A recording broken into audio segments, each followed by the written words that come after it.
ఆత్మలు భాష, ఆత్మల రాకపోకలు,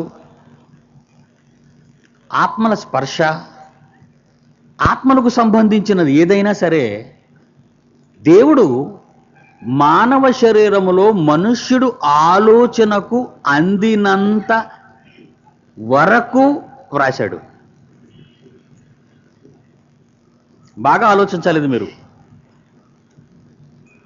చిన్నప్పుడు పిల్లలు 1వ తరగతిలో రచయితలు పాఠాలు తయారు చేస్తూ స్కూల్ ఎడ్యుకేషన్లో ఆ చిన్న మెదడుకు అర్థమయ్యే ఒక చక్కటి బొమ్మ, ఆ బొమ్మ పక్కన ఆకి అమ్మ అని వ్రాయటం మనం చిన్ననాటి నుండి చదువుకుంటున్నాం. ఎందుకంటే ఆ చిన్ననాటి ఆ పసి హృదయానికి, పసి జ్ఞానానికి అమ్మనే బొమ్మ, ఆ పక్కని నేర్చుకునే దిద్దే ఆకి అమ్మ అనే పదాన్ని సృష్టిస్తారు ఆ పుస్తకాన్ని తయారు చేసిన రచయితలు. ఆ వయసుకి ఆ విధంగానే నేర్పించాలి. అలా మెదడు పరివర్తన చెందుతూ చెందుతూ చెందుతూ చెందుతూ చెందుతూ ఆ చిన్న పసి హృదయమే ఒక 20 ఏళ్ళ తర్వాత కంప్యూటర్ ఎడ్యుకేషన్లోకి వెళ్ళేసరికి క్లిష్టమైనటువంటి పాఠాలు నేర్చుకోవడం ప్రారంభిస్తాడు. వయసును బట్టి, విద్యను అభ్యసించటంలో ఎదుగుదలను బట్టి పాఠాలను సిద్ధపరచటం సబబు. అలాగే బైబిలులో వ్రాయబడిన ప్రారంభపు మాటల నుండి అతీతమైనటువంటి మానవ జ్ఞానానికి అందని మాటల వరకు ఆలోచించటానికి కానీ ఆచరించుటకు కానీ అనుభవం కావాలి, పరిపక్వానికి రావాలి. మీకు అర్థమవుతుందని నేను అనుకుంటున్నాను. ఎందుకంటే చాలామంది ఇతర గ్రామాల నుంచి వచ్చిన వాళ్ళు ఉన్నారు, కొద్దిగా చదువుకున్న వాళ్ళు ఉన్నారు, విద్యను అధికంగా అభ్యసించిన వారు కూడా కూర్చున్నారు ఇక్కడ. అందువలన బైబిలులోని మాటలను మీరు వివేచించాలి అని నేను అనుకుంటున్నాను. అందుకే ఒక మాట బైబిల్లో రాయబడింది. 1 కొరింథీయులకు రాసిన పత్రిక అపోస్తలుడైన పౌలు 1 కొరింథీయులకు రాసిన పత్రిక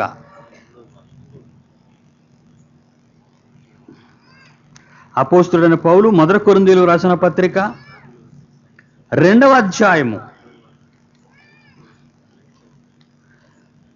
అపోస్తలులకు 1 కొరింథీయులకు రాసిన పత్రిక, దయచేసి చూడండి బైబిలు, 2వ అధ్యాయము 7వ వచనము చూడండి. దేవుని జ్ఞానము మర్మమైనట్టుగా బోధించుచున్నాము. ఈ జ్ఞానము మరుగయుండెను ఒకప్పుడు, జగదుత్పత్తికి ముందుగానే, లోకాలను విశ్వాన్ని కలుగజేయక ముందే దీనిని దేవుడు మన మహిమ నిమిత్తము నియమించెను.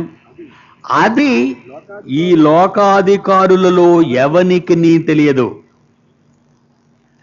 ఈ లోకానికి అధికారం చేజిక్కించుకోవాలి అంటే పండితుడు కావాలి, ఆ సబ్జెక్ట్లో నువ్వు మాస్టరు కావాలి, ఆ విద్యలో నీవు. అలా మాస్టర్ అయితే ఆ డిపార్ట్మెంట్కి నీవు అధికారి అవుతావు. అలాంటి అధికారాలను మించిపోయిన అధికారాలు, లోకాధికారాలు ఎన్నో ఉన్నాయి. ఇలాంటి అధికారులందరికీ తెలియనిదే దేవుని వాక్యములో ఉన్న అపూర్వమైన సందర్భాలు. ఆత్మను గురించిన జ్ఞానం, ఆత్మలను గురించిన జ్ఞానం, అది లోకాధికారుల్లో ఎవనికి తెలియదు. అది వారికి తెలిసి ఉండిన ఎడల మహిమా స్వరూపం, కాళ్ళు చేతులు ముక్కు జుట్టు పాదాలు కలిగిన వాడు కాదు యేసుక్రీస్తు. మహిమ యొక్క మూర్తీభవించిన స్వరూపం అది. ఆ స్వరూపానికి కళ్ళు ముక్కు జుట్టు అవసరం లేదు.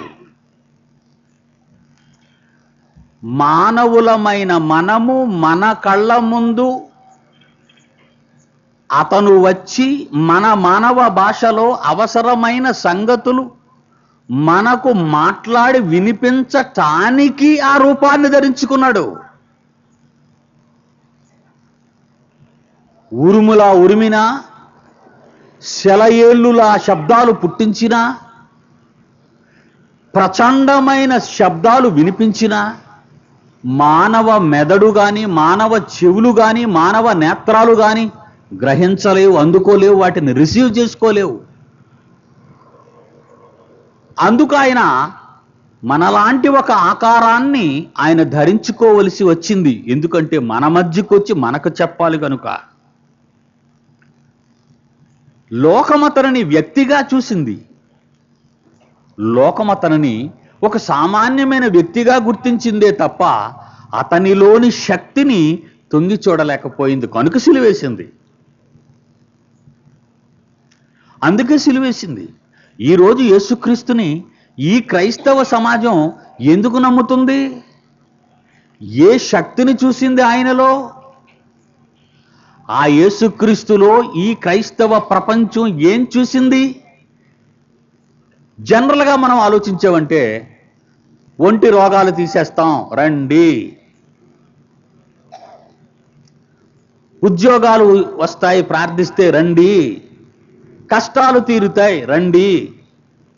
కేవలము యేసుక్రీస్తుని ఎందుకు ఉపయోగించుకుంటున్నారంటే వీళ్ళు చిన్న శరీరములో, చిన్న జీవిత కాలంలో పొందే మేలులను గూర్చి ఉపయోగించుకోవటానికే యేసును వాడుకుంటున్నారు, ఆకారాన్ని. అంతేగాని ఆకారములో ఆవరించిన అనంతమైన శక్తి స్వరూపాన్ని, మహిమా స్వరూపాన్ని ఈ క్రైస్తవ ప్రపంచం కూడా ఇప్పటి వరకు చూడలేదు, చూడడానికి ఇష్టపడదు. ఏంటండి సుందర్రావు గారు ఏదో చెప్తున్నారు, మాకు అర్థం కావటం లేదు. ఏదో చక్కగా ఒక 20-30 కేకలు వేయాలి, ఒక 4-5 పాటలు స్టేజ్ మీద మైక్ పట్టుకొని ఈ చివరి నుంచి ఆ చివరి వరకు ఒక ఆర్టిస్టులా నటించాలి, మేము కూడా అతనితో పాటు గొంతులు కలిపి కేకలు వేయాలి అనే ఒక బాణిక అలవాటు పడిపోయారు ఈరోజు సోకాల్డ్ క్రిస్టియన్స్ అంతా. ఇది ఒక మహాజ్ఞానమని, దానిలోనికి ఒకసారి మనం తొంగి చూడాలని ఆ స్టేజ్కు రావటానికి ఎందుకో క్రైస్తవులు ఇష్టపడటం లేదు. ఏదో జరగాలి మాకు, కానీ మిమ్మల్ని చూస్తే నాకు అలా అనిపించటం లేదు. వర్షమైనా బురదైనా ఈ బాడీలో మీరు కూర్చొని వింటున్నారే, ఆలోచిస్తున్నారు అని నేను అనుకొని చాలా ఆనందపడుతున్నాను. ఆలోచించండి. నేను ఇక్కడికి వచ్చి 100 మందిని ఏదో కూడగొట్టుకుని నా పేరు మీద కూడా ఒక గుడి కట్టండి అని నేను ఎవరికీ ప్రబోధించను. ఎందుకంటే నేను సంఘాలు కట్టడానికి కానీ, సంస్థలు స్థాపించటానికి కానీ, నా వాళ్ళని మిమ్మల్ని విదేశాలలో చూపించి అమ్ముకొని డబ్బు తెచ్చే దౌర్భాగ్యుడను కాను. దేవుని పిల్లలారా, మహాజ్ఞానపు అంచులలోనికి 20వ శతాబ్దంలో క్రైస్తవ్యాన్ని తీసుకుపోవాలనే ఒక మహాయజ్ఞాన్ని తలపెట్టాను. అందువలన లోకాధికారులకు ఒకనాడు యేసు అర్థం కాక అతను ఒక సామాన్యమైన మానవునిగా అనుకునే సిలువ వేశారు. అదే అంటున్నాడు కింద 1 కొరింథీ 2:9, దేవుడు తన్ను ప్రేమించు వారికి ఏవి సిద్ధపరిచెనో, దేవుడు తన్ను ప్రేమించు వారికి ఏవి సిద్ధపరిచెనో అవి ఈ మనుష్యుల కంటికి కనబడలేదు, చెవికి వినబడలేదు, మనుష్య హృదయమునకు గోచరము కాలేదు అని వ్రాయబడి ఉన్నది. దేవుడు మానవాళికి చెప్పేవి, మానవాళి కొరకు భద్రపరిచేవి మామూలుగా మీరు ఆలోచిస్తే అర్థం కావనేశాడు. ఈ చెవి పనికిరాదు, నీ కన్ను పనికిరాదు, చివరికి నీ హృదయం కూడా పనికిరాదు అన్నాడు. అంతే. ఈ మూడిటికి అందనంత ఎత్తులో దేవుని యొక్క మహిమ, దేవుని యొక్క శక్తి ఉంది. మరి దానిని అందుకోవాలి అంటే ఈ కళ్ళు ఎన్నింతలు చెయ్యాలి, ఈ చెవిని ఎన్నింతలు తెరవాలి, హృదయాన్ని ఎన్న మైళ్ళు విశాలం చెయ్యాలి. ఒక్కసారి మీరు ఆలోచించండి ప్రియులారా. అలా అంటూ దేవుడు అయితే ఇది ఇలాగ అర్థం కాకుండానే పోవాలా ఈ మానవ జీవితాలకు, ఈ ప్రపంచానికి ఇంక ఇది అర్థం కాకుండానే ఉండాలా అని 25 ఏళ్ల క్రితం దేవుని సన్నిధిలో నేను ఏడ్చాను. తండ్రి, నీవు దాచి ఉంచినది ఈ ప్రపంచానికి అందకూడదా? అందాలి.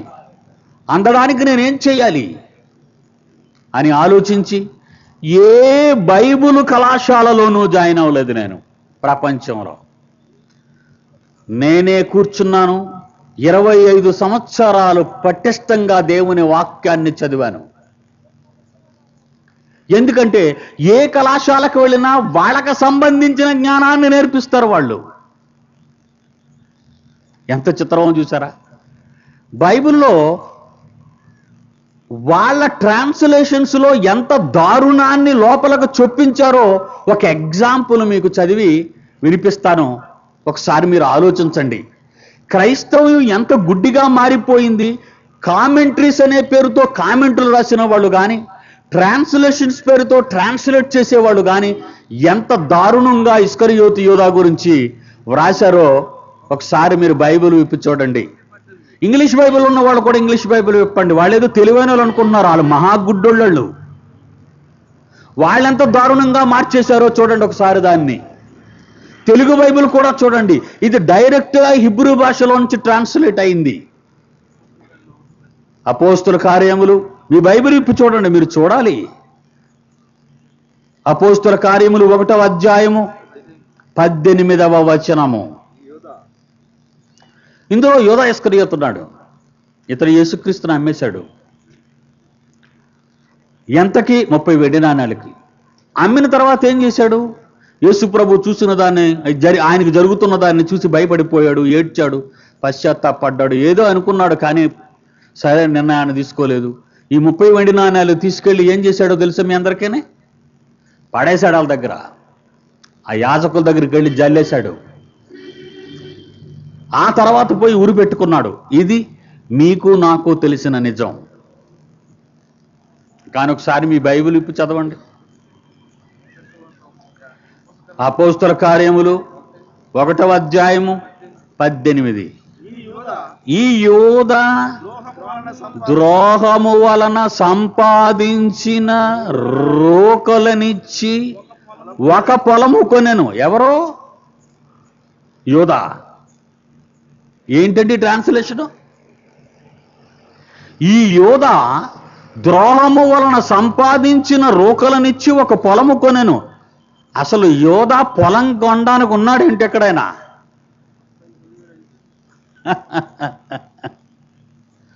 ఏంటా ట్రాన్స్లేషన్? ఎందుకు బద్ధకం? ఎందుకు అలా చేసే ట్రాన్స్లేషను? తెలుగు బైబిల్లో మన తెలుగు పండితులు పొరపాటు చేశారేమో. పాశ్చాత్య దేశాల్లో ఉన్నవారు మహాజ్ఞానులని నాలిక బయటకు తీసి సొల్లుగార్చుకుంటున్న ఉన్నారు మన ఇండియన్స్. వాళ్ళ సంగతి చూద్దాం. ఇంగ్లీష్ బైబిల్ చూడండి. ఎవరి దగ్గర ఇంగ్లీష్ బైబిల్ ఉంటే ఇంగ్లీష్ బైబిల్ ఇప్పి చూడండి. ఎనీబడి? అక్కడ ఏముందో ఒక వర్డ్ చూడండి. చదవండి సార్ యేసుదాస్ గారు. Now this man purchased A field. చూసారండి, ఈయనే కొన్నాడట. ఆయనే కొన్నాడండి. అలాగేనే ఉంది ఇంగ్లీష్ బైబిల్లో, అలాగే ఉంది. కూర్చోండి, థ్యాంక్ యూ. యోధా పర్చేజ్ చేయటం ఏంటండి? మత్తయి సువార్త 27వ అధ్యాయము 5వ వచనము. మత్తయి సువార్త 27వ అధ్యాయము 5వ వచనము. అతడు ఆ వెండి నాణెములు దేవాలయములో పారవేసి పోయి ఉరి పెట్టుకొనెను. ఎప్పుడు వచ్చాడు మళ్ళా పొలం కొనడానికి? చెప్పండి. ఇప్పుడు ఎప్పుడైనా మీరు విన్నారా ఇది? ఇదే మొదటిసారి. అబద్ధం ఆడకుండా చెప్పండి. బైబిల్ సొసైటీ వాళ్ళు ఎలా బొమ్మట ఆడుతున్నారో చూసారా? జాగ్రత్త.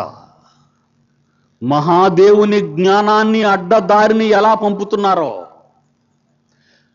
ఇకపోతే తెలుగు బైబిల్లో మనం తప్పించటానికి ఒక చాయిస్ ఉంది. యోధా ద్రోహము వలన సంపాదించిన ధనముతో వారు ఒక పొలము కొని. అబ్బా, చాలా చక్కని ట్రాన్స్లేషన్. అది చేసి అలా చేసేస్తే అది చేయలేకపోయారు వీళ్ళు. ఇందులో ఎంత అపార్థం వస్తుంది, ఎంత పెడార్థం వస్తుంది, ఎంత గోల అయిపోద్ది అని ఆలోచించారా? ఎందుకంటే అండి, బైబిల్ పరిశోధన అంటేనే వాళ్ళు పెద్ద పట్టించుకోరండి. బైబిల్ ఏదో ఒకలాగా రాసేవే, ప్రింట్ చేసేవే. అమ్ముకోవద్దంటే అమ్ముతాడు. డబ్బు ఇచ్చేయండి, డబ్బు ఇచ్చేయండి. బైబిల్ సొసైటీలో గోల ఎంతంతా గోల కాదు. ఏ చర్చిలోకి వెళ్ళినా డబ్బాలే. డబ్బు ఇచ్చేయండి, డబ్బు ఇచ్చేయండి, డబ్బు ఇచ్చేయండి. ఏం చేస్తున్నారు డబ్బు ఇస్తే? ఏమైనా ఆలోచిస్తున్నారా దేవుని పిల్లలారా? 10వ వచనం, మొదటి కొరింథీయులకు రాసిన పత్రిక 2వ అధ్యాయం 10వ వచనము. మనకైతే దేవుడు వాటిని తన ఆత్మ వలన బయలుపరచి ఉన్నాడు. ఆత్మన్నిటిని దేవుని మర్మములను కూడా పరిశోధించుచున్నాడు. ఒక మనుష్యుని సంగతులు అతనిలో ఉన్న మనుష్యాత్మకే గాని మనుష్యులలో మరి ఎవనికి తెలియను. అలాగే దేవుని సంగతులు దేవుని ఆత్మకే గాని మరి ఎవనికి తెలియవు. దేవుని వలన మనకు దయ చేయబడిన వాటిని తెలుసుకొనుటకై మనము లౌకికాత్మను కాక దేవుని యొద్ద నుండి వచ్చు ఆత్మను పొంది ఉన్నాము. మనుష్య జ్ఞానము నేర్పు మాటలతో కాక ఆత్మ సంబంధమైన సంగతులతో సరిచూచుచు ఆత్మ నేర్పు మాటలతో వీటిని గురించి మేము బోధించుచున్నాము. ప్రకృతి సంబంధి అయిన మనుష్యుడు దేవుని ఆత్మ విషయములను అంగీకరింపడు, అవి అతనికి వెర్రితనముగా ఉన్నవి. ఎంత చక్కటి మాట! దేవుని పిల్లలారా, మహిమా స్వరూపియగు దేవుడు ఆ దేవుని మాటలను భద్రపరచిన వేదాంత గ్రంథమైన ఈ బైబిలును ఎవరు భద్రపరుస్తున్నారు జాగ్రత్తగా? ఎవరు పఠిస్తున్నారు జాగ్రత్తగా? మామూలుగా నువ్వు కేకలు వేసేసి, గొడవ చేసేసి, పాటలు పాడేసి, ఆర్కెస్ట్రా టైపులో నువ్వేదో ఆనందింప చేయటానికి రాలేదు ఇక్కడికి. దేవుని యొక్క మహాజ్ఞానాన్ని నువ్వు ఆలోచించాలి. దేవుని వాక్యాన్ని పరిశోధించాలి. పరిశోధన లేకపోతే దేవుడు నీకు అర్థం కాడు. ఆ అర్థం కాకే ఈ లోకము యేసును సిలువ వేసింది. అనంతమైన జ్ఞానములోనికి వెళదాం. ఇప్పుడు అనంతమైన జ్ఞానములోనికి నేను మిమ్మల్ని తీసుకువెళతాను. ఇప్పుడు ఆలోచిద్దురుగాను మీరు. ఆత్మ, ఈ ఆత్మ అన్నది ఎలాంటిదో, ఎలాంటి శక్తి స్వరూపమో, సాక్షాత్తు దేవునిదే పొందినదై, దేవుని నుండి విడినదై, ఒక భాగమై, ఒక శక్తిగా రూపొంది భూమి మీద శరీరములోనికి వచ్చి ఆ తరువాత సంభవింపబోయే మహాఘోరాన్ని, శిక్షను ఆలోచించకుండా ఉండిపోయిందంటే కారణం ఏంటో తెలుసా? దేవుని వాక్యము సరిగా తెలుసుకొనకపోవుటయే. ఈరోజు సమాజానికి పాపం అంటే భయం లేదు, నేరం అంటే భయం లేదు, దేవుడంటే భయం లేదు, పెద్దలంటే గౌరవం లేదు. కారణం, రాబోయే భయంకరమైన శిక్ష ఏంటో, అది ఎలా ఉంటుందో, దానిని ఎలా అనుభవించాలో తెలియటం లేదు. అంతవరకు నువ్వు ఆలోచించటం లేదు. నువ్వు పాపం చేయి, పాపం దేవుడే క్షమిస్తాడు. నువ్వు ప్రార్థన చేయి, మోకాళ్ళ మీద ఏడు, దేవుడు నీ పాపాలు కడిగేస్తాడు అని ఇలాంటి బోధలే చేస్తున్నావు. నీ సాధన ఏంటో, భూమి మీద నువ్వు ఏమి చెయ్యాలో, ఎందుకు వచ్చావో, పాపాలు చెయ్యటమును, పాప క్షమాపణ కొరకు మోకాళ్ళుని ప్రార్థించటము కాదు. బరువైన బాధ్యతలు నీ మీద ఉన్నాయి. యేసు ఎవరో, అతని మహిమా స్వరూపము ఎంత గొప్పదో ఒకసారి నీవు ఈ ప్రపంచానికి చూపించాలి. మొదటి కొరింథీయులకు రాసిన పత్రిక 1వ అధ్యాయము, మొదటి కొరింథీయులకు రాసిన పత్రిక 1వ అధ్యాయం చూడండి ప్రియులారా, 24. మొదటి కొరింథీయులకు రాసిన పత్రిక 1వ అధ్యాయము 24. ఆయన యూదులకు ఆటంకముగాను అన్యజనులకు వెర్రితనముగాను ఉన్నాడు గాని యూదులకేమి గ్రీసు దేశస్థులకేమి పిలువబడిన వారికే క్రీస్తు దేవుని శక్తి, దేవుని జ్ఞానం. అసలు యేసుక్రీస్తు ఎవరు అనుకుంటున్నారు? దేవుని శక్తి, దేవుని జ్ఞానం. ఎన్నడైనా ఆలోచించారా? అసలు ఆ శక్తి అంటే ఏంటో, ఆ జ్ఞానం అంటే ఏంటో ఆలోచించారా? లోక జ్ఞానాన్ని ఆలోచించగలరు, లోక జ్ఞానం కొరకు ప్రాకులాడగలరు. ఎన్ని లక్షల రూపాయలైనా ఇచ్చి లోక జ్ఞానాన్ని సంపాదించుకోవాలి. ఈ మధ్యన MCA రాసిన స్టూడెంట్లు ఎంతో మంది ఉంది. కౌన్సిలింగ్ జరిగిపోవచ్చు. ఒక సీటు కావాలంటే ఎంసీఏలో లక్షలు కట్టాలి. లోక జ్ఞానాన్ని సంపాదించుకోవటానికి లక్షలు కట్టాలి. సీటు రావటానికి 3 ఏళ్ళు చదవాలి. అదెంత డబ్బు? లోక జ్ఞానాన్ని సంపాదించుకోవడానికి నీ కష్టాన్నంతా త్యాగం చేస్తున్నావే. దేవుని మహాశక్తి స్వరూపుడైన ఆయన యేసంటే ఎవరనుకున్నావు? శక్తి, జ్ఞానం. ఆ జ్ఞానం ఎలా ఉంటుందో, దానిని ఎలా ఛేదించాలో, ఎలా నేర్చుకోవాలో ఎన్నడైనా నీవు ఆలోచించగలుగుతున్నావా క్రైస్తవుడా? వారానికి ఒకసారి 4 గోడల మధ్యకు వెళ్ళి 4 పాటలు పాడి, ఒక ప్రసంగం విని, ఒక కానుకిచ్చి, ఒక దీవెన పొంది ఇంటికొస్తే సరిపోద్ది, అదే భక్తి అనుకుంటున్నావు కదా నీవు? అదేనా భక్తి కంటే? కాదయ్యా, కాదు. నీకింకా అర్థం కాలేదు. యేసు ఎవరో నీకు అర్థం కాలేదు. ఒకవేళ అర్థమైతే ఆయన జ్ఞానముతో రాయబడిన ఈ వేదాంతమందు రాబోయే ప్రచండమైన శిక్షను ఇక్కడే ఆలోచించేవాడవు. ఆత్మలు లేని ఎన్నో దయ్యాలున్నాయి. శరీరాలు లేని ఎన్నో దయ్యాలు, క్షమించండి, శరీరాలు లేని ఎన్నో దయ్యాలు ఉన్నాయి ఇక్కడ. శరీరాలు లేవు. మనుషులను పట్టి పీడిస్తుండటం, 2000 సంవత్సరాల క్రితం యేసు ఆ దయ్యాలను వెళ్ళగొట్టడం మనం చదువుకున్నాం దేవుని వాక్యంలో. సేన అనే దయ్యం అనేక ఆత్మలు ఆవహించే ఒక వ్యక్తిని, ఒక మానవుని. యేసుక్రీస్తుని చూసి ఏమంటున్నాయో ఒక్కసారి మీ వేద గ్రంథాన్ని చూసి పరిశీలించండి. లూకా రాసిన సువార్త 8వ అధ్యాయము. లూకా రాసిన సువార్త 8వ అధ్యాయము 30-31. లూకా రాసిన సువార్త 8వ అధ్యాయము 30-31. యేసు నీ పేరేమని వానిని అడుగగా, చాలా దయ్యములు వానిలో చొచ్చియుండెను గనుక వాడు తన పేరు సేనని చెప్పి, సేనను చెప్పి, ఏమంటున్నాడు? సేనని చెప్పి వెంటనే వాడు భయపడిపోతూ ఒక రిక్వెస్ట్ పెడుతున్నాడు యేసుక్రీస్తుని, బ్రతిములాడుకుంటున్నాడు. చూడండి, దయ్యాలన్నీ సేనంటే ఎన్ని వేలో తెలీదు, వేలకు వేల ఆత్మలు యేసును చూచి ఏమని బ్రతిమలాడుతున్నాయో తెలుసా? 30-31 వచనంలో, పాతాళములోనికి పోవుటకు తమకు ఆజ్ఞాపింపవద్దని ఆయనను వేడుకొనెను. పాతాళములోనికి పోవుటకు.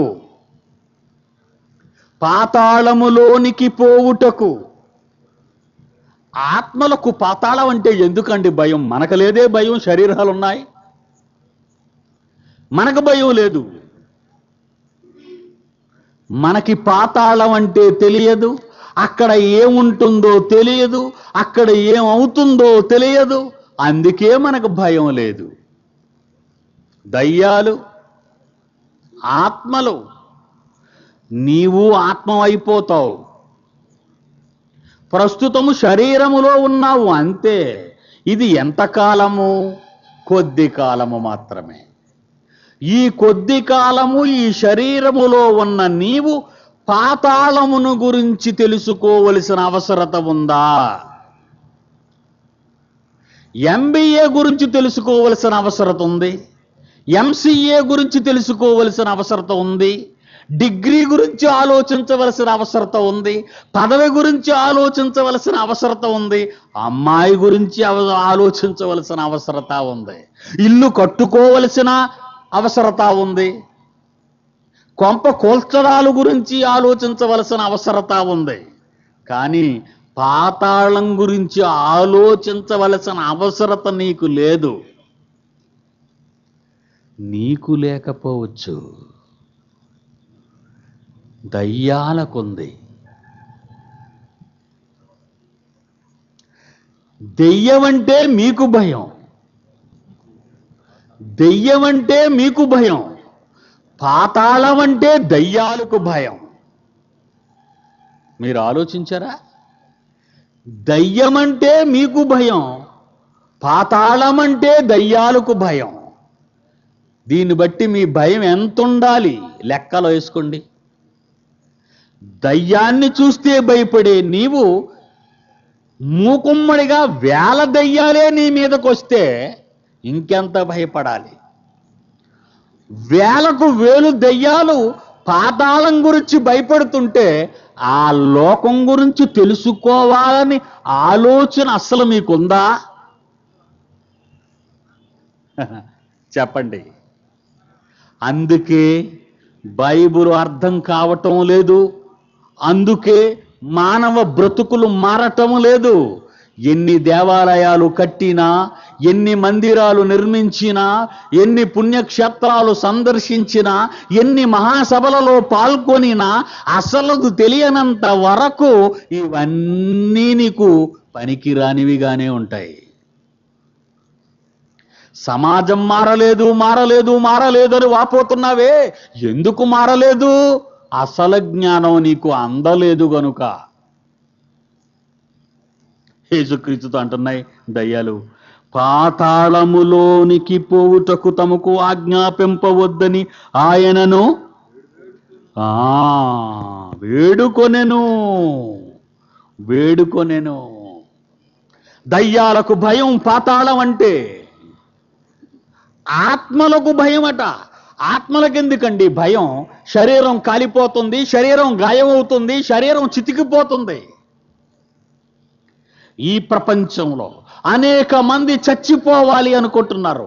ఎందుకు? నేను చావాలండి అని మరలా జ్ఞాపకం చేస్తున్నాను ఈ మాట. నేను చావాలండి అంటున్నారు. ఎందుకు?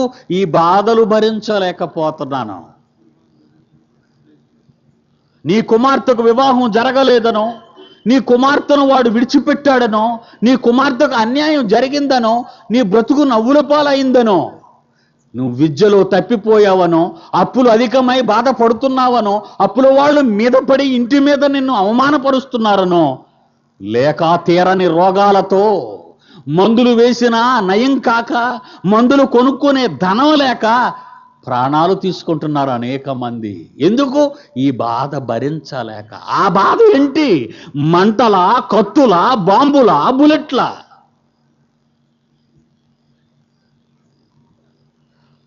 అగ్ని ఆరదు అని అన్నాం. అగ్ని ఆరదు అంటే, అగ్ని అనే మాట అనే వస్తువు ఈ మానవ నేత్రాలతో మానవ జీవితంలో నువ్వు అనుభవిస్తున్నావు గనుక అగ్ని అనే పదం వాడబడిందే తప్ప అక్కడేం మంటలు లేవు నిన్ను వేపడానికి. ఆలోచించాలి. నేను కన్క్లూజన్కి వస్తున్నాను. చాలా మంది అనుకుంటున్నారు అగ్ని ఆరదు అనగానే అక్కడ మంటలు ఉన్నాయా, నీళ్ళైతే ఆరిపోద్దు కదా. ఇదొక పెద్ద జోకు. ఆహా, నీళ్ళు వేయగలవా? పోనీ అంతవరకు ఎందుకు? అంతగా నువ్వు మాట్లాడుతున్నావు అంటే మండుతున్న సూర్యగోళాన్ని ఒకసారి నువ్వు వెళ్ళి బకెట్తో నీళ్ళేసి ఆపి రాకూడదు? అసలు దీన్ని ఆర్పడానికే నీకు చేత కాదు, పనికిరాని మాటలు మాట్లాడతావు. ఇండోనేషియా అరణ్యాలన్నీ తగలబడిపోతున్నాయి. ప్రపంచంలో ఉన్న అగ్రదేశాలలో ఏ దేశం కూడా ఆ మంటలను అదుపు చేయలేకపోతున్నాయి. నీళ్లు ఎత్తే ఆరిపోతాయి కదా అంటావు అటు నుంచి ఇటు. నువ్వేసుకునే మంట అనుకున్నావేంటిది? చలిమంట ఆరిపేసుకోవడానికి, ఫైర్ సర్వీసులు వచ్చి ఆరిపేయడానికి. ప్రకృతిలో ప్రజ్వరులుతున్న భయంకరమైన ఈ సూర్యగోళం కోట్ల సంవత్సరాలుగా మండిపోతుంది. దాన్ని నువ్వాపగలవా, ఆర్పగలవా? నీ నీరు సరిపోద్దటి. భూమి మీద ఉన్న సముద్రాలు ఎంత, సూర్యగోళం ఎంత? ఇలాంటి భూమి కొన్ని వందల రెట్లు అయితేనే తప్ప అంత గోళం సూర్యగోళం రాదు. దీని మీద ఉన్న నీళ్లు ఎంత ఉంటాయో తెలుసా? కర్నూలు జిల్లా మీద చెంబుతో నీళ్ళుంపునట్టు ఉంటాయి. భూమి మీద ఉన్న మహాసముద్రాలన్నీ నీ మేధాశక్తితో సూర్యగోళం మీదకి తీసుకెళ్ళి ఉంపితే కర్నూలు జిల్లా మీద ఒక జగ్గుతో నీళ్లు ఉంపినట్టు అవుతాయి. అక్కడ ఆరిపోద్దా? పిచ్చోళ్ళు, కనీస జ్ఞానం లేక మాట్లాడుతున్నారు మీరంతా. అనేకులు జ్ఞానము లేక, బుద్ధి లేక దేవుని పిల్లలారా, ఆలోచించండి. మీరు అప్పులు తట్టుకోలేకో, వేదన తట్టుకోలేక, జీవితంలో ప్రేమ ఫలించక, రకరకాల కారణాలతో అనేక మంది ఆత్మహత్య అని తమ శరీరాలను నాశనం చేసుకుంటున్నారు ఆ పేరట. ఏ బాధ అది? బాగున్నావుగా, మంచి బట్టలు వేసుకున్నావుగా, అప్పులోలు గట్టిగా వీధిలో నిలబడి గట్టిగా తిడితే కాలిపోతున్నావా నీవు? లేదే. వాళ్ళేమైనా నిన్ను కర్రలతో కొడుతున్నారా? లేదే. మరి నువ్వెందుకు బాధపడిపోయి ప్రాణాలు తీసుకోవాలనుకుంటున్నావు? అక్కడ బాధ, వేదన అనేది మంటలు కాదు, తుపాకీలు కాదు, బాంబులు కాదు. ఆ వేదన నీవు అనుభవిస్తున్నావు. గట్టిగా ఈ చేతితో చెంప మీద కొట్టావనుకోండి, దెబ్బ తగిలింది, చెంప దెబ్బ అంటావు. అసలు అది ఎలా ఉంటుంది? నువ్వు చెప్పగలవా? చెప్పలేవు. కొడితే చెంప చెల్లుమంటాది అంటావు. ఆ బాధ ఎలా ఉందో నువ్వు చెప్పగలవా? మాటలు లేవు దానికి. కొట్టి చూపిస్తావు రివర్స్లో. అది అనుభవిస్తేనే గాని బాధ తెలియదు నీకు. అలాంటి బాధే, వేదనే నీవు పొందబోయేది. అర్థమైందా? అగ్ని అనగానే దేవుడేదో మంటలేస్తున్నాడు, నిన్ను వేపుతాడు అనుకుంటున్నావేమో. కాదయ్యా, కాదు. ఇది నీకు అర్థం కావాలని మంట, బాధ, వేడి అనేవి ఈ లోకంలో, శరీరంలో అనుభవిస్తున్నావు గనుక నీ జ్ఞానానికి సరిపోయే బుల్లి బుల్లి పదాలు ప్రయోగించాడు బైబిల్లో. అంతే, అగ్ని హారదని. నీకు అర్థం కావటానికి అది. ఒక చక్కటి ఇన్సిడెంటు, సంచలనాలు మొదటి భాగంలో 1990లో నేను రాశానండి ఈ పుస్తకాన్ని.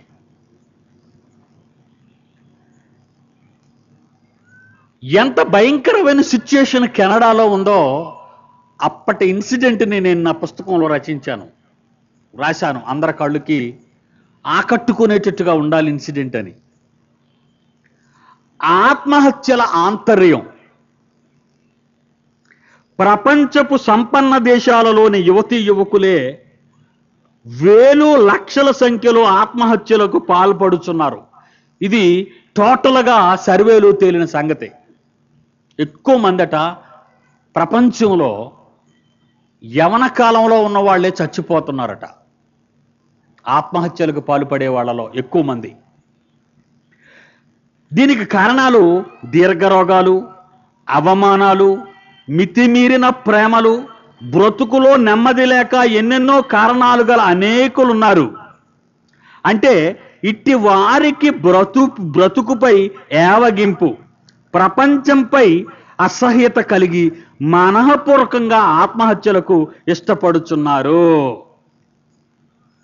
అని ప్రతినిత్యం మరణానికి భయపడి మరో ప్రత్యామ్నాయాన్ని వెదుక్కునే ఈ ప్రపంచంలో చచ్చిపోతావేమో అని చావుకే భయపడుతున్నావు. ఒక ప్రక్క ఎక్కువ శాతం చచ్చిపోతావేమో అని ఆ చావుకు భయపడే వీరు ఈ చావు నుండి తప్పించుకోవాలి, ఎలాగైనా మందు కనిపెట్టేసి చావు అనేదే లేకుండా చెయ్యాలి అనే పరిశోధనలో ఉంది శాస్త్ర ప్రపంచం.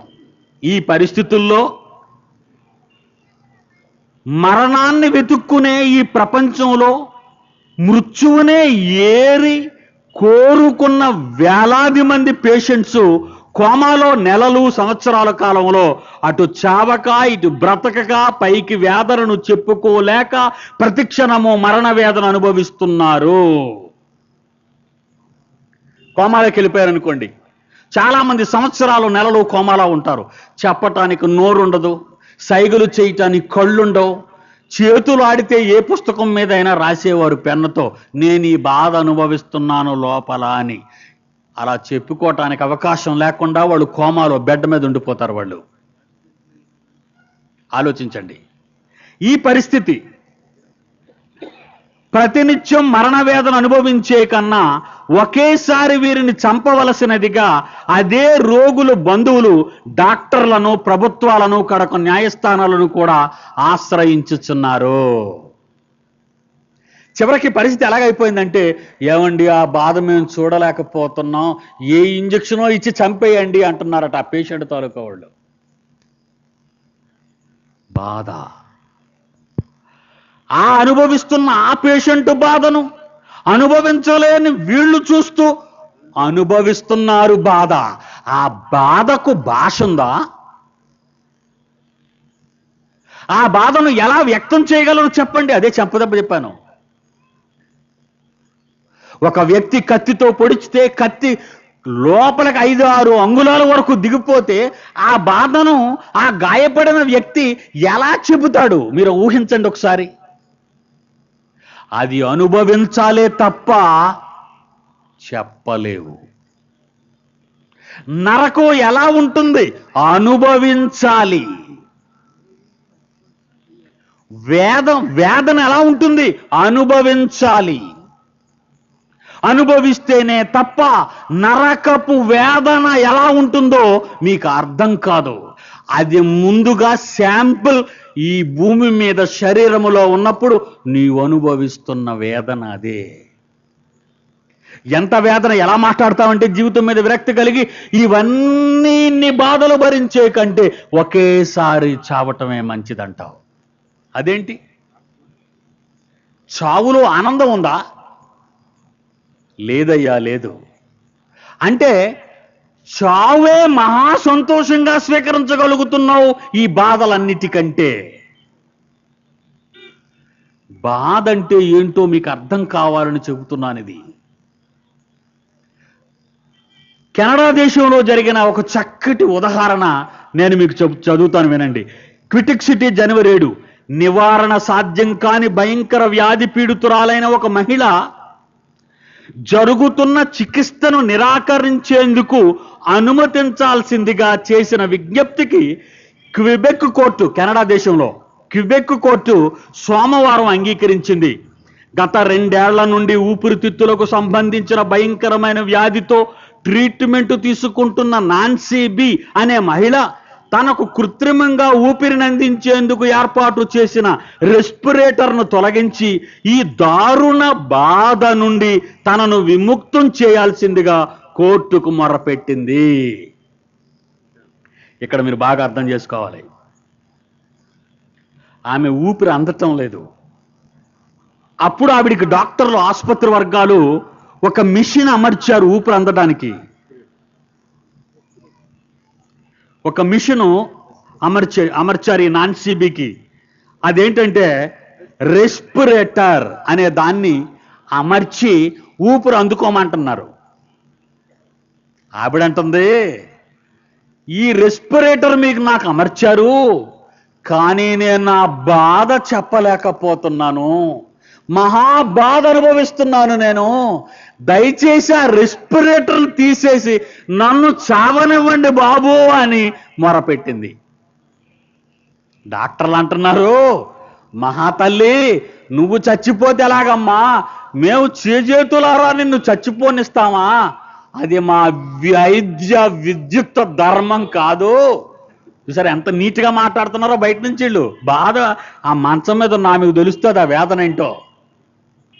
నిన్ను చావనివ్వం మేము, నువ్వు బ్రతికుండాలి. ఆసుపత్రి వర్గాలు ఆమె విజ్ఞప్తిని నిరాకరిస్తే కోర్టుకి వెళ్ళిందండి. ఏమని? రెస్పిరేటర్ని తీసేయమని. ఆ రెస్పిరేటర్ అమర్చటం వలన ఊపిరి గుండెలలోనికి వెళ్ళుట ద్వారా మహావేదన అనుభవిస్తుంది బిడ్డ మీద. ఆమె రెస్పిరేటర్ను తీసేయమని అడిగింది కోర్టుని. కోర్టు ఏం చేసిందో చూడండి. క్విబెక్ సివిల్ కోడ్ ప్రకారంగా వైద్య చికిత్సను తిరస్కరించే హక్కు రోగికి ఉంటుంది. అప్పుడు పర్వాలేదు, లాలో నువ్వు తృణీకరించొచ్చమ్మా, ఈ వైద్యం నాకు అవసరం లేదు అని నువ్వు అనే హక్కు నీకుంది అని కోర్టు అంటూ, నాన్సీబీకి బలవంతంగా రెస్పిరేటర్ను తగిలించడం ద్వారా ఆమె హక్కును ఉల్లంఘించినట్టే అవుతుందని జస్టిస్ జాక్స్ జూఫర్ తన తీర్పులో పేర్కొన్నారు. తనని జీవోత్సవంలా మిగిల్చి ఉంచుతున్న ఆ కృత్రిమ రెస్పిరేటర్ను తొలగించాల్సిందిగా ఆమె నవంబర్లో తన డాక్టర్ను కోరారు. అయితే కెనడా క్రిమినల్ కోడ్ కింద ఈ చర్య ఆత్మహత్యకు సహకరించినట్లు అవుతుందన్న భయంతో ఆయన అందుకు నిరాకరించారు. కాగా కోర్టు తీర్పు మేరకు కృత్రిమ రెస్పిరేటర్ కనెక్షన్ను నాన్సీ తొలగించుకోవచ్చు. తొలగించిన కొన్ని నిమిషాల్లో నాన్సీ ప్రాణాలు కోల్పోతుందని డాక్టర్లు అంటున్నారు. వీళ్ళు కోర్టుకి వచ్చామన్నారంటే లాలో మేము తీసేయడం ఆమెను ఆత్మహత్య, మేము హత్య చేసినట్టు అవుతుంది, ఆమె తీసేసుకోవడం ఆత్మహత్య అవుతుంది, ఆమె చచ్చిపోవడానికి ఆమె అర్హత ఎక్కడుంది, ఆమెకు రైట్ లేదా అంటున్నారు. ఇక్కడ ఇంతకీ బాధ ఎవరికి? అసలు కోర్టుకి ఏ తగువైనా వెళ్తే ఎంతకాలం ఉంటుందో మీకు నేను చెప్పనవసరం లేదు. ఇక మోతి ఈమె పేషెంట్ అయిపోయి మంచం మీద మహావేదన అనుభవిస్తుంది. బాబు నేను బ్రతకను, తీసి నన్ను చంపేయండి అంటుంది. ఇలా తీసిన నిమిషాల్లోనే చచ్చిపోద్దామే.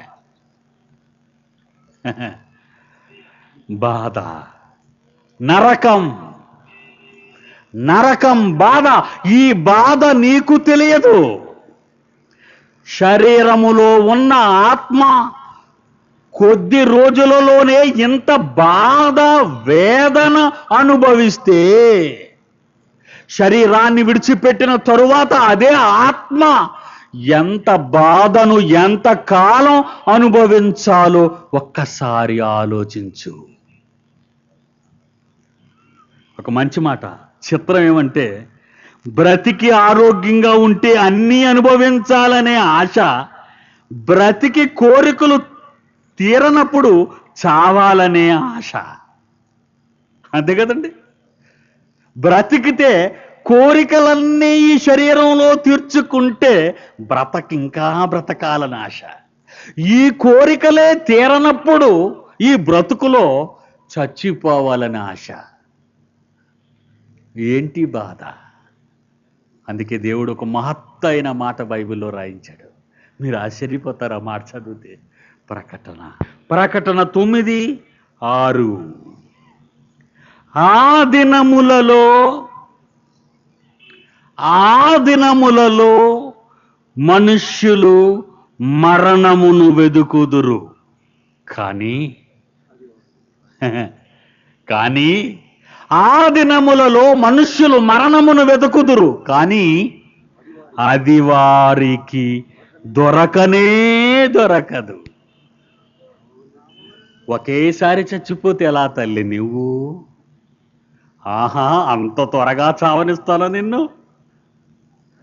శరీరం ఉంది కదా అని బాధలను పోగొట్టుకోవడానికి సడన్గా చావాలనుకుంటున్నావు కదా నీవు? నో, బాధ క్షణంలో పోకూడదు నీకు. ఆలోచించండి ప్రియులారా. ఆ దినములలో మనుష్యులు మరణమును వెతుకుదురు, గాని అది వారికి దొరకదు. చావవలెనని ఆశపడుదురు, కానీ మరణము వారి యొద్ద నుండి పారిపోవును. ఎవరిదే? ఈ అమాయకురాలది అదేనండి. కెనడా దేశంలో అమాయకురాలు అనుభవిస్తున్న బాధదే. పారిపోతుంది మృత్యువు. ఈ చిన్న జీవిత కాలంలో వేదన, బాధ, కష్టము, మంటలు, చీకటి, రకరకాలు పదాలున్నాయి శరీరంలో ఉపయోగించే పదాలు. ఇవన్నీ నీ బాధలకు మూల కారణాలు. శరీరంలో నువ్వు అర్థం చేసుకుంటావు. కటిక చీకటిలో నిన్ను పెడితే ఆ బాధ ఎలా ఉంటుంది? అగ్ని జ్వాలలలో నిన్ను తగలబెడితే ఆ బాధ ఎలా ఉంటుంది? కత్తులతో నిన్ను ముక్కలుగా కోస్తుంటే ఆ బాధ ఎలా ఉంటుంది? బాధ అక్కడ చెబుతున్నాడే తప్ప మంటలా, కత్తులా కాదు. నీ శరీరాన్ని అయితే కొయ్యగలం, నీ శరీరాన్ని అయితే కాల్చగలం, కానీ ఆత్మ కాలదు, కోయబడదు, తుపాకీతో కాల్చబడదు. కాల్చబడని, కోయబడని, మంటలలో ఏమీ చేయలేని అపురూపమైన దేవుని స్వరూపమైన ఆత్మవని మాత్రం నీవు మరచిపోకు. అది దేనినైనా అనుభవిస్తుందే తప్ప దేనినైనా తప్పించుకోలేదు. ఇది నోట్ చేసుకోవాలి మీరు. ఆత్మ దేనినైనా అనుభవించాలే గాని దేనిని తప్పించుకోలేదు. అటు నిత్య జీవాన్ని, ఇటు నిత్య నరకాన్ని. ఈ నరకం ఎలా ఉంటుందో, ఆ బాధ ఎలా ఉంటుందో శరీరములో ఉన్న నీకు అర్థం కాకపోయినా శరీరము లేని దయ్యాలకి అర్థమైంది. నరకమనగా, వేదన అనగా, బాధ అనగా శరీరములో ఉన్న నీకు ఎన్నిసార్లు సంభవించినా అర్థం చేసుకోలేకపోతున్నావు. కానీ శరీరాలే లేని ఆత్మలైన దయ్యాలు మమ్మును పాతాళములోనికి పంపొద్దు. వెళ్ళిపోతావా? నువ్వు పాతాళానికి నిన్ను పంపించేస్తాను అంటున్నాడు దేవుడు. వెళ్ళిపోతావా? దయ్యాలు అంటున్నాయి. మరో రిక్వెస్ట్ చూస్తారట, ఎంత విడ్డూరంగా ఉందో. చాలా విడ్డూరంగా ఉంటుందండి. మత్తయి సువార్త 8వ అధ్యాయం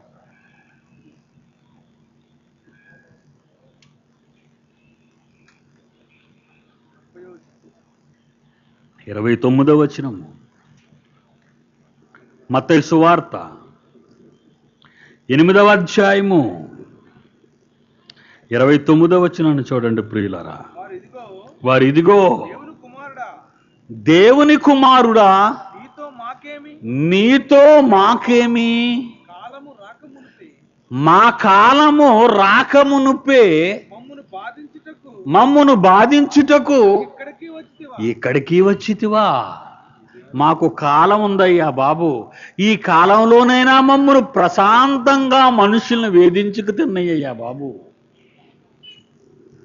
మాకు కాలం ఉంది, మా కాలం వరకు మా జోలికి రాకు అంటున్నాయి ఇవి.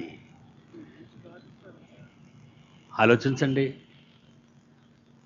మా కాలం ఇంకా రాలేదు అంటే పొందబోయే భయంకరమైన ఆ శిక్ష వాటికి తెలుసు. కొంతకాలమైనా ప్రశాంతంగా ఉండాలి అని మా కాలం రాకమునిపే ఆ పాతాళ లోకానికి మమ్మల్ని పంపకయ్యా బాధలు అనుభవించటానికి. యేసు ప్రేమిస్తాడు, యేసు క్షమిస్తాడు, యేసు ప్రాణం పెడతాడు, యేసు పాతాళానికి పంపుతాడు. అలా చెప్పంటారా? యేసు ప్రేమిస్తాడు, యేసు పిలుస్తాడు, యేసు క్షమిస్తాడు, యేసు బాధిస్తాడు. దయ్యాలేమంటున్నాయి? కాలము రాకమునుపే మమ్మును బాధించుటకు. యేసేం చేస్తాడు చెప్పండి? ప్రేమిస్తాడా? రైట్. క్షమిస్తాడా? ఓకే. బాధించడు అనుకుంటున్నావా నీవు? బాధిస్తాడు. ఎప్పుడు? భూమి మీద నీవు ఆయనను బాధించినందుకు. బాధించలేదా? బాధించలేదా మనం? ఎలా బాధిస్తున్నాం ఒకసారి చూద్దామా? దయ్యపు ఆత్మలను విడిచిపెట్టలేదు ఆయన. ఆయన బాధకుడు. తెలుసా మీకు? బోధకుడు అనుకున్నారు మీరు ఇంతవరకు. యేసు మంచి బోధకుడు అనుకున్నావా? యేసు చక్కటి బాధకుడు. బాధించటంలో తన పరా భేదం లేదు ఆయనకి. హెబ్రీయులకు రాసిన పత్రిక 6వ అధ్యాయము హెబ్రీయులకు రాసిన పత్రిక 6వ అధ్యాయము 5-6 వచనాలు తీశారా? తీసి చూడండి. దేవుని దివ్య వాక్యమును రాబోవు యుగ సంబంధమైన శక్తుల ప్రభావమును అనుభవించిన తరువాత తప్పిపోయిన మీరు, నేను, ప్రపంచ క్రైస్తవులు, తరువాత తప్పిపోయిన వారు బాప్తిసం పొందుతావు. ఈ వేళ నుంచి నేను మారిపోతున్నానంటావు. దేవదూతల్లా తెల్లని వస్త్రాలు ధరించుకుంటావు బాప్తిసం పొందిన వెంటనే. ఈ వేళ నుంచి నేను మారిపోతున్నానంటావు. నా బ్రతుకు మారిపోయిందంటావు. నా కన్నీళ్లతో నా పడక తేలిపోయిందంటావు. మంచిది. అలాగే ఉన్నావా? నీ మాట నువ్వు నిలబెట్టుకున్నావా? యేసును ఎందుకు అంగీకరించావు? యేసులో ఏముందని అంగీకరించావు? యేసు ఏం చేస్తాడని అంగీకరించావు? ఎవడైనా నువ్వు నన్ను వెంబడింప గోరిన ఎడల ప్రతి దినము తన శిలువనెత్తుకుని నన్ను వెంబడించు. ఆయనైతే ఒకసారే మోసాడట, మనమైతే ప్రతిసారి మోయాలట. అదండి యేసు అంటే. ఆలోచించండి. ఆయన ఒకసారి సిలువ ఎక్కాడు, నువ్వు ప్రతిరోజు సిలువనెత్తుకొని నడవాలి అంటే ఎంత బాధ. నీ కాళ్ళకు రక్తం వచ్చిందా? నీ తల నుండి రక్తం కారిందా? నీ గాయాల నుండి రక్తం ప్రవహిస్తుందా? నీ శరీరం అంతా తూట్లుగా విడిపోయిందా? అంటే నిన్నెవరూ కొట్టనవసరం లేదు. నీ శరీరములో ఉన్న ప్రతి రక్తపు బొట్టు చెమటగా క్రీస్తు కొరకు కార్చావా?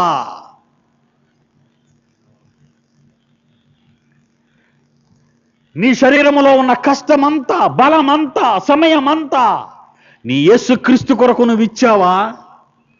మరి ఎందుకు పొందావు బాప్తీసం? రోగాలు పోగొట్టుకోవాలనా? నీ కడుపు పండాలనా? ఇళ్ళు కట్టాలనా? ఆస్తులు సంపాదించుకోవాలనా? పిల్లలు విదేశాలలో ధనాన్ని సంపాదించడానికి వలసిపోవాలనా? ఎందుకు యేసును నమ్మావు? సిలువనెత్తుకొని ప్రతి దినము ఆయనను వెంబడించటానికి. వెంబడిస్తున్నావా నీవు? ఇంతవరకు ఆయన నీకు బోధకుడు, ఇంతవరకు నీకు ఆయన ప్రేమమయుడు, ఇంతవరకు నీకు ఆయన దయామయుడు, కరుణామయుడు. బాధకుడని ఈరోజు తెలుసుకో. దయ్యములే, శరీరములు లేని దయ్యములే యేసును చూచి మమ్మును బాధపరచుటకు ఇక్కడికి వచ్చితివా? మేము ఎలాగా బాధలోనికి వెళ్ళిపోవాలి? తప్పదు. మేము ఎలాగా బాధ అనుభవించాలి? తప్పదు. ఏదో రిలీఫ్ మాకిచ్చారు కొంతకాలం, ఆ రిలీఫ్ అనుభవించటానికి వచ్చాము. మేము మీకు శాశ్వతంగా బాధ అనుభవించడానికి వెళ్ళిపోబోతున్నాం. బాబు మమ్ములు ప్రశాంతంగా ఉండని అని నీవు కూడా అనదలుచుకున్నావా? ఈ సభలలో ఈ మాటలు విన్న తరువాత మమ్మును బాధపరచుటకు కర్నూలుకు కూడా వచ్చితివా అని మీరు అంటున్నారా? ఆనందంగా సంతోషంతో అది దొరుకుతుంది, ఇది దొరుకుతుంది, ప్రభువు నమ్మండి, అది కలిగింది, ఇది కలిగింది, జై జై జై హల్లెలూయా, స్తోత్రం స్తోత్రం అని పాటలు పాడి గెంతి ఊగి నాట్యం చేసి గల్లత్తు చేసి ఇంటికి పోవడానికి అనుకున్నారా? నా రాబోయే భయంకరమైన పరిస్థితిని ఒక్కసారి జ్ఞాపకం చేసుకోండి.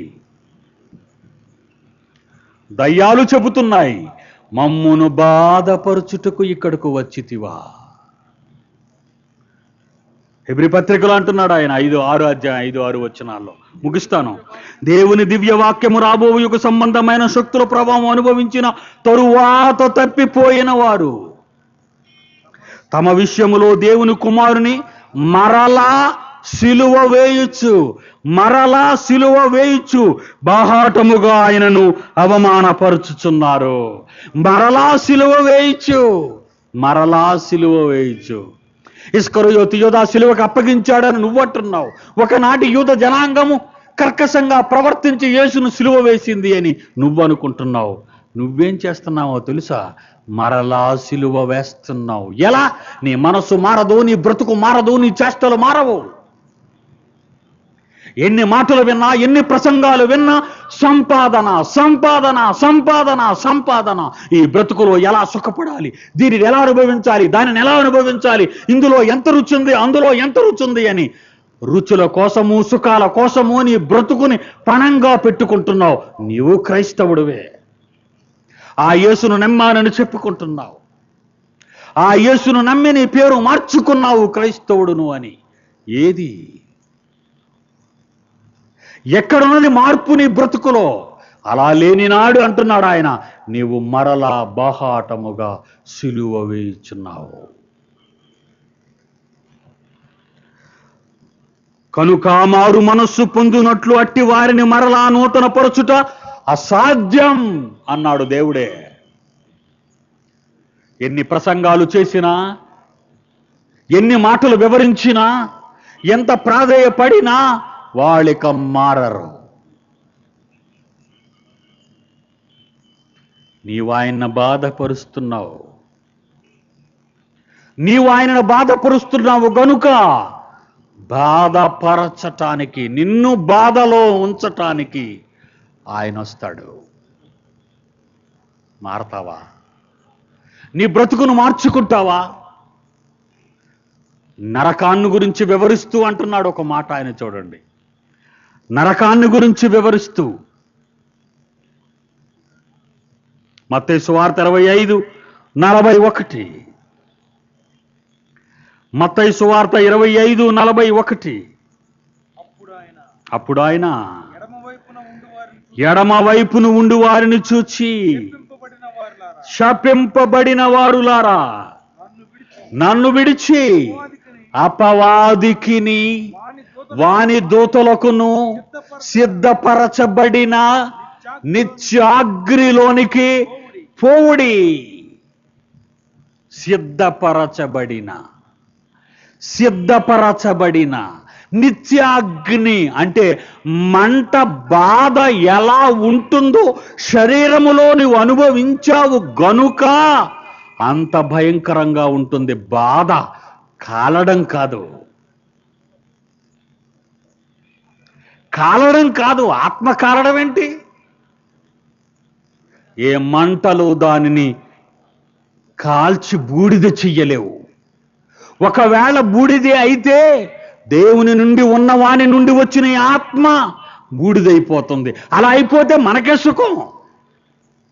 ఎందుకు అనుభవించాలి? ఆత్మ చావక, అగ్ని ఆరక, అనగా ఈ జీవి చావక, ఆ వేదన లేక, చల్లారక, ఆ శిక్ష లేక నీవు ఉండగలవా? ఒకేసారి శరీరములో కాలిపోయినా బాగున్ను, ఒకేసారి శరీరములో చచ్చిపోయినా బాగున్ను, ఒకేసారి శరీరములో నాశనమైనా బాగున్ను. నీ శరీరం అయితే నాశనం అవుతుంది, నీ శరీరం అయితే చచ్చిపోతుంది, నీ శరీరం అయితే ఒకేసారి శిక్షణుడు తప్పించుకుంటుంది. అప్పుడప్పుడు మనం అంటున్నాం, నిన్ను ఒకేసారి చంపనరా అంటాడు. మనం వింటుంటాం కదండి. ముందు కాలు నరికేస్తాడు, నడు, ఆ తర్వాత చెయ్యి నరికేస్తాడు. ఇప్పుడు ఎలాగుంది నీకు? అప్పుడు ఏమంటాడో తెలుసండి, ఆ కాలు చేయి తెగిపోయి, ఒకేసారి నన్ను చంపేయకూడదా బాబు అంటాడు. నన్ను ఎందుకు ఇలా బాధపడుతున్నావు? ఒకేసారి నన్ను చంపేయి.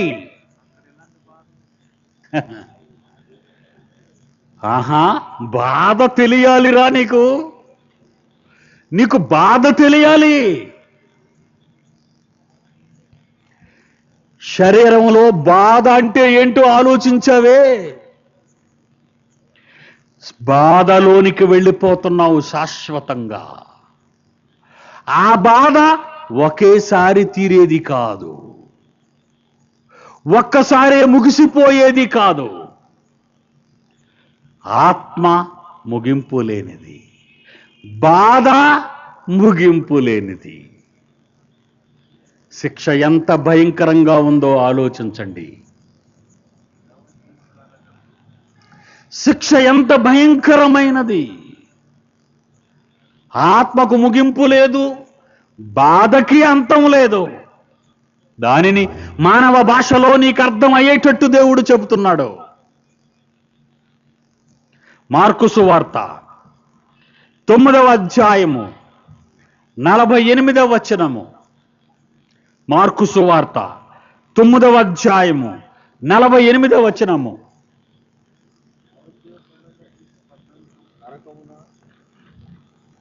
నరకమున వారి పురుగు చావదు.